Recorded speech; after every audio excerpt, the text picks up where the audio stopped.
Tarptautinės studentų dienos renginiai yra organizuojami apskritai Šiauliuose antrąjį kartą. Ir jau ryte linksmai žadino miestą, dalinom šypsenas, lipdukus su Tarptautinės studentų dienos atributika ir žinoma, vaišinome miestiečius saldainiais. Na, o dabar jau įvyko didžiulė galinga šventinė eisena. Vyksta šventinis koncertas, laukiam toj valgyti kareivišką košę ir žinoma, dalinti visiems studentams studentiškas apyrankės mūsų šios savaitės atributą. Šventės būdavo labai panašios, įvairiai. Matematikai, kadangi aš matematikas, tai mes bendraudavom su savo dėstytojais neformalioje aplinkoje.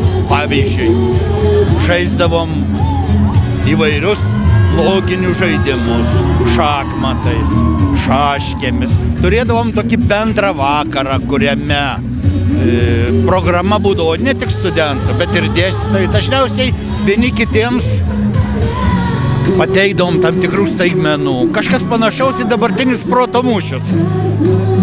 O galbūt galite pasakyti kokį nors palinkėjimą studentams? Palinkėjimas pagrindinis studentams būtų būti visada jauniems, originaliems ir aktyviems.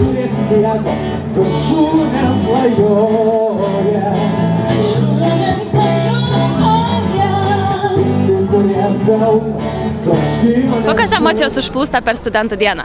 Nuostabios, studentų yra nuostabu būti. Pats geriausias turbūt gyvenimo laikas, kai esi studentas.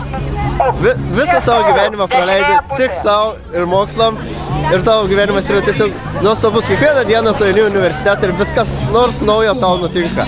Ar skani košė? Labai. Ar džiaugiatės studentų diena? Taip, iš tikrųjų labai džiaugiuosi, labai linksma, nesitikėjau iš tikrųjų, kad tiek daug bus. Net ir po tai jau galvojau, Jėzau, tikrai nebus nieko, bet žiūrėkit, kiek daug. Kokia ta studentiška košė? Nu, mažai skiriasi nuo kareiviškas. Gera košė. Galbūt galite kokį nors palinkėjimą studentams pasakyti? Oi, net nežinau dabar. Aišku, sėkmės mokslus, aišku, būtinai. This is actually in Turkey we can see like that days, but in here so a lot of people want to celebrate same days and so good these days. We are feeling so good now. Šie metai yra ypatingi tuo, kad švenčiam visą savaitę, ne vieną dieną.